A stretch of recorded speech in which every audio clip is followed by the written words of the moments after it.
What's going on, guys? Trev back again, here to bring you another video. This one's going to be doing, I guess, my third review for The Walking Dead World Beyond. Why can't the zombies win?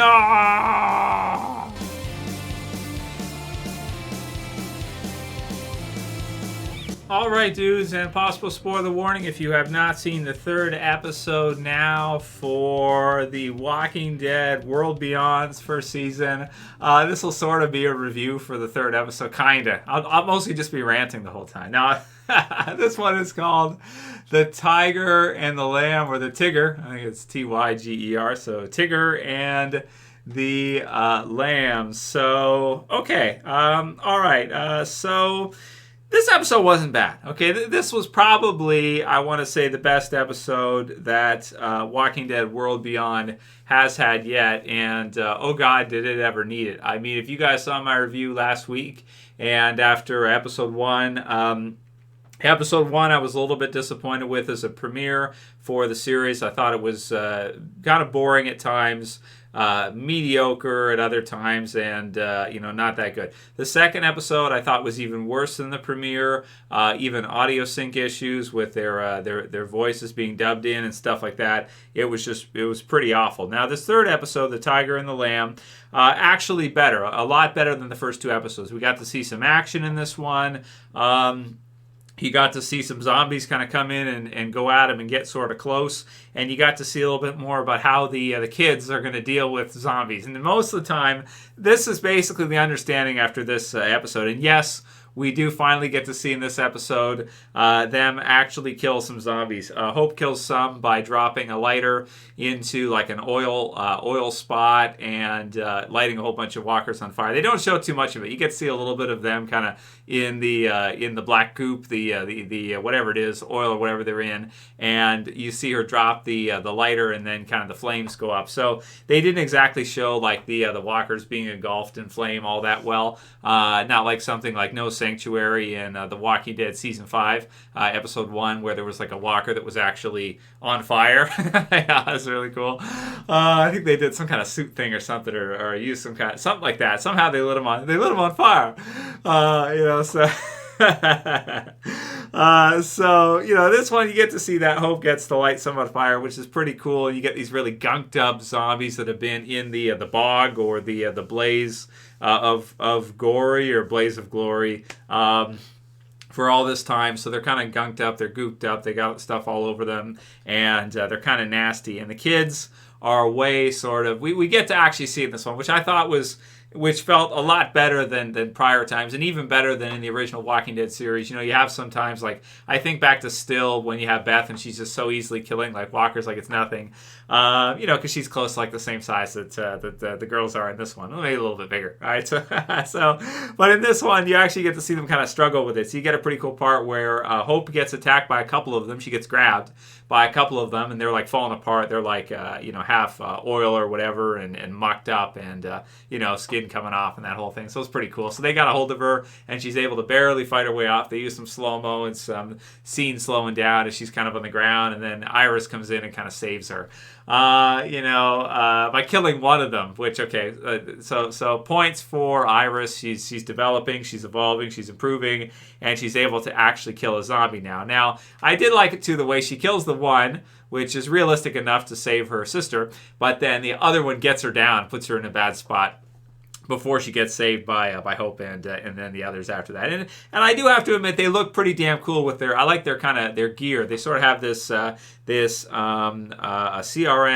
kind of gear on, where like Felix, he's got like the 3 rings, and they've got like the hoodies on, so they kind of look like, assassins or something, like Assassin's Creed style zombie apocalypse kind of attire, which was pretty sweet. And there were some good scenes where they were kind of running through, and there's walkers everywhere in the and combined with the environment with the bog and everything, which was the blaze of glory, which was pretty cool. I gotta give that to them.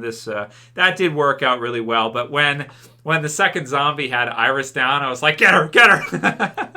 So I do have to admit I was at least a little bit rooting for the zombies. A little bit. Hope, no, because I want to see Hope survive. But Iris kind of annoys me because she's sort of like that. That she reminds me of like that valedictorian type of girl in high school or something that nobody really likes, but people pretend to like because they have to deal with getting bossed around by her and stuff, right? So it was some good stuff. I like the scenes and stuff. Felix and Huck actually catch up to them in this one, so they're in this building. So they wake up.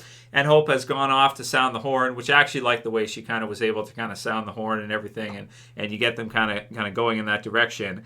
They wake up. You've got Silas with some different flashbacks for him with his uncle, I think it is, and him beating someone to death, it seems, and he's got kind of the cuts on his hand, and sort of the way he was treated like an outcast when he joined the campus community, and the way that people in the hallways, like a janitor, people in the hallway will even look at him like, can't believe they let him in. He's like this little monster killer, and keep the walls are supposed to keep the monsters outside instead of them kind of coming in. So the flashbacks for Silas were okay. He's again, I guess with all the kids right now, I don't know which one my favorite. I guess Hope would be my favorite, and then after that maybe Elton, and the other two, like Silas, and then Iris after that. But the Silas stuff was okay in this one. You get the sense of what he is. He's like this bigger kid who's kind of nervous and kind of shut down and kind of, talks like halfway to you, and he's kind of hiding with his hair and everything. So, you get that. He's kind of antisocial in that way, and that's kind of how he is. He's a big-time introvert and everything. So we get to see a little bit of his background in this one, which is okay.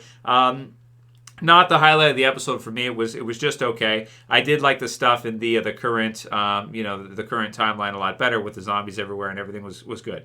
So you got that. And there's another one too earlier on where Hope is in like this one section of the building where she's like hiding, and one of the walkers comes through and it goes after her and like it hits its head through like the door spot, and then she's freaking out because you do get the sense they really can't. At least, I got to give it credit for that. At least that's realistic to where it's like, it's not so easy, at least for them to kill zombies. I know that like after all the episodes we've seen of the other series and everything, you got Rick, you got Daryl, everybody, the group, and then also the Fear Team. They go around and they kill zombies pretty easily. But actually, it wouldn't actually be that easy if you were either, smaller, if you're younger, if you're a teenager, that kind of thing. It really wouldn't, because you have some male, or even female too, bigger adult zombies that are coming at you, and some of them might be taller too, like some bigger guys or girls could be in the 6 foot range. Like you can imagine it's like 6'3" zombie or 6'5" zombie coming at you, and you're a teenager. It's gonna be, you're gonna have to run, right? Or at least you better be lucky or something, because it's gonna be tricky for you. So I did like that actually. It was kind of scary. The only problem with me is I'm like halfway there, because like I said, some of the characters I don't really like that much, so I don't really care if they get chowed on by zombies. But others, like with Hope, it's like, oh, okay, you kind of want to get her to get away, and same with Elton, and then Silas, I kind of feel sorry for. I sort of feel like, oh yeah, he should probably get away, whatever. It's like, it's what it is. So we get all that stuff. We got the horn going. Felix is there. Huck is there. And so by the end of the episode, they basically agree to help them go to rescue their dad, or that they don't really have much of a choice. Felix kind of has to go. And I did like Felix a lot more in this episode. I do think that Nico does a really good job. He basically, I can, at least in my mind, when I watch him play Felix, I get an insane Rick vibe. Like I think of it as he must have had tape of Andrew Lincoln as Rick, and he must have studied his mannerisms and everything, because I can see in him that he is very similar, at least in the way he delivers the lines and everything he does, to Rick. He really reminds me of Rick in a lot of ways. I guess in some ways you could kind of look at him as the Rick of this show. I guess we kind of have to. As far as Huck goes and the way she kind of acts and the way she kind of delivers and stuff, I get the sense she's kind of butchy. I'm not sure if she's gay too, if that's what they're going with that. But she kind of, she kind of walks around and stuff, and she kind of does that. I don't know. Maybe that's just because of, they're from like, I think Omaha, right? So maybe that's part of that thing, but she's just, she kind of seems kind of butchy and masculine to me. So I'm not sure if that's what they're going for with her, if she's supposed to be gay. I guess we'll probably find out soon enough, but it wouldn't surprise me, as this is kind of like the Walking Dead's Pride series. So you just gotta, take it, take it or leave it. Well, It's up to you, so it's what it is. So I don't know. That's where we're going with that. I mean, there's some scenes throughout here that I probably won't get my thoughts on too much because some of it's slower stuff, like the scene where you have Iris and Hope is telling her about how she shot. She didn't tell her all of it, that she actually shot Elton's mom and killed Elton's mom. So she didn't tell her all of that. But some of it and everything, and Iris was mad that she didn't tell her sooner. So I won't go in too much into the dialogue and stuff. You guys saw it if you did. I don't find it to be that intriguing or that good. They did have some voiceover scenes this one, which I thought almost kind of ruined it for me. Like the kids reading something over top of them, lighting the zombies on fire, or whatever else they were doing. Again, the intro scenes rolling in, not great. I just thought it was like, it's okay, whatever. But I got to admit, it is a lot better of an episode, the second one. I definitely have to admit that. And then we go for the final part to Elizabeth in the CRM. We are to assume maybe having returned by helicopter now back to her home spot. You can see she's got the Union Jack on the wall there. So we get the sense that she's like kind of British connected or Commonwealth type of connected type of person. And we also get the idea that the CRM as a total has 200,000 plus of people, and they have the saying, their words are the last light of the world, which just makes me think of Illuminati or those that are in Illumination or Illuminous, right? The last light of the world is like Illumination. There you go. So I think we're fine. Are they Luciferian? I guess we'll see, right? So like in real life, right? So I like her as a villain. I think Elizabeth's really good, and she does show at the end here that even though she's talking tough to the guy, and she basically kind of fires him or pretty much makes it so that he's not going to be working in the military, soldier type forces anymore because he's too soft and everything after they killed the community. You can certainly understand why he would be after they killed so many, men, women, and children, civilian people, not people that really were able to defend themselves or anything. And that does kind of confirm for us that they did wipe them out. So she viewed them as a threat. They neutralized the threat. They were somehow losing, or somewhat, it seemed, losing control of the community. And so they wouldn't want to do that because as they lose control of that community, that could spread to others and they could be a threat in the future when they grow up and when Elizabeth is older. So they did what they did now, and that was the choice that they make. She seems to not care, but at the end she does shed a couple of tears to show that she does sort of have a heart, kind of, sort of.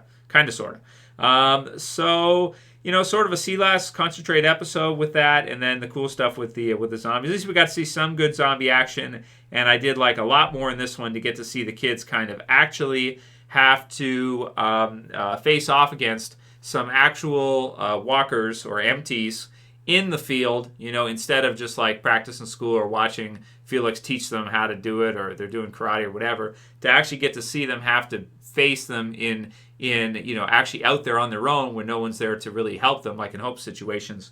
I thought was a lot better, fun, and pretty sincere to what that actually would look like given their age and everything. So I'm going to give this episode a 6.5 out of 10. That's an average review score for me, but it is a good episode. I just think after that second episode was so weak that it's hard to come back from that. But I think that they did, at least with this episode, come back a little bit. And if we get more stuff like what we saw in the middle of the episode here, that could be really cool. Like, Felix goes by and he kills the one with the sword thing that they've got going there. And it's pretty cool. It's certainly different. It's unique, and I liked it a lot better. And so very happy with this episode versus episode 2, and a little bit more promising now. I'm not dreading watching the episodes, and I'm not dreading doing these reviews with you guys after this third episode. I think if the rest of the episodes can be like this, okay, we're good. We can, I can deal with this. This is okay. Episode 2, if it's like that every episode, I probably can't deal with that, but I can deal with this. This is pretty good.